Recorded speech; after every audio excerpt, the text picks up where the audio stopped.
Deep inside a beautiful Afri forest, where tall trees touched the clouds and rivers flew like silver ribbons, there was a small village called Mwangaza village.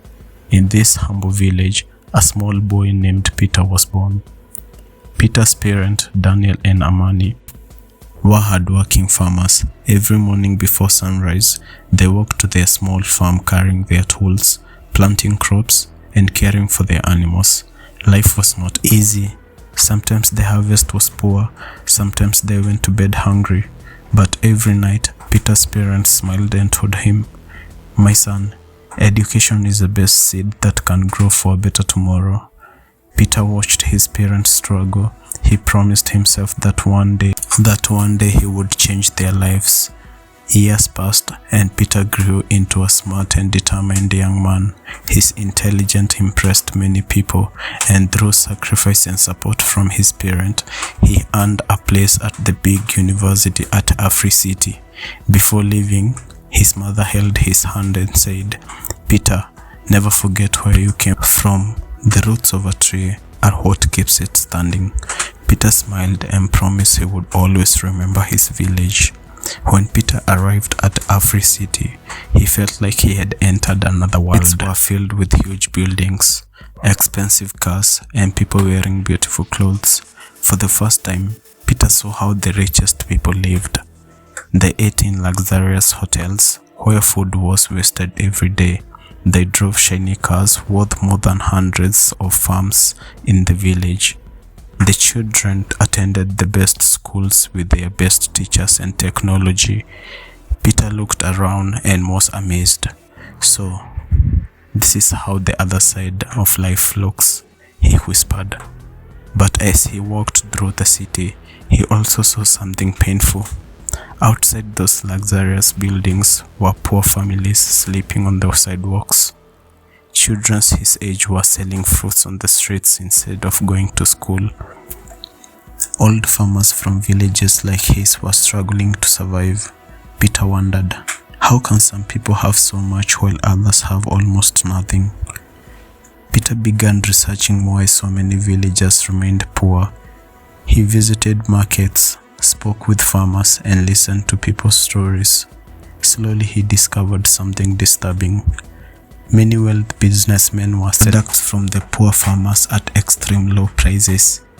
A farmer would spend months growing coffee, fruits, or vegetables, but the rich traders would say, "Your products are worth almost nothing. Take this small amount or leave them." The farmers had no choice. Later, the same businessmen would sell the products in the city for huge profits. Peter discovered that some wealthy people were also buying large pieces of land, increased rent prices, and making basic needs so expensive. The poor worked harder every year, but the living never improved. Peter remembered his parents' before sunrise, their hands covered in dirt from farming. His heart became heavy. The poor are not poor because they are lazy. Many are poor because the system keeps pushing them down. Peter decided he could not just watch silently. Peter knew fighting powerful people open would be difficult, so he created a secret identity. At night, the people in Afri City began hearing stories about the mystery thief called the Forest Shadow. But unlike ordinary thieves, the Forest Shadow did something unusual. He never stole from struggling people. He only targeted corrupt wealthy businessmen who had cheated the poor. Peter used his intelligence from the university to plan clever missions. He would study their businesses, discovered hidden money that they had taken unfairly and secretly from the poor, and give it back. One night, Peter entered the mansion of a wealthy businessman who had bought thousands of farmers' crops for almost nothing. Instead of taking jewelry or expensive items, Peter found hidden records showing how much money the businessman had taken from the farmers. The truth, and secretly returned the stolen profit to the farmers. Another time, he entered a rich landowner's warehouse and found food that had been deliberately taken away from poor families and increased prices. Peter distributed the food to the hungry families before disappearing into the darkness. Soon, villages started receiving help. Farmers paid school fees for their children. Families repaired their homes. Children who had stopped dreaming started going back to school. People began asking, "Who is this person helping us?"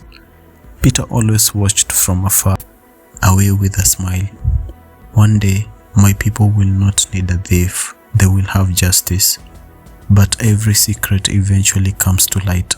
One evening, Peter was caught during one of his missions. The city guards arrested him and took him to court. The courtroom was filled with wealthy businessmen demanding punishments. "He's a criminal," they shouted. "He stole from us." The judge looked at Peter. "Why did you steal all these things?" Peter stood calmly. "Your Honor, I know stealing is wrong. I accept responsibility for my actions.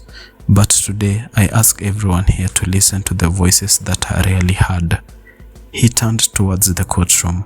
"The farmers in African Forest wake up before the sun rises. They work until their hands hurt. They feed the country, yet many cannot afford food. They create wealth, and they receive nothing." The courtroom became silent. Peter continued, "I did not steal because I hated the rich. I stole because I wanted people to see the pain of those who have been forgotten." The judge listened carefully. After hearing the story from the farmers and seeing evidence of corruption among some wealthy businessmen, court made a surprising decision. Peter was set free. The judge said, "Peter, your methods were wrong, but your desire to help people showed the truth the society needed to face." Years later, Peter became a respected leader. He helped create fair markets where farmers received proper prices. He built schools and hospitals in African Forest. He transformed the small farms became successful businesses. Children who once had no hopes became doctors, engineers, and teachers. Peter's parents watched their son stand among the people he had helped. With tears in their eyes, they said, "Our little son from the forest changed the world." Peter smiled and looked at the village. The greatest reward is not becoming rich, it is making no one is left behind. And from that day forward, African Forest became known as the land where hope grew. The end.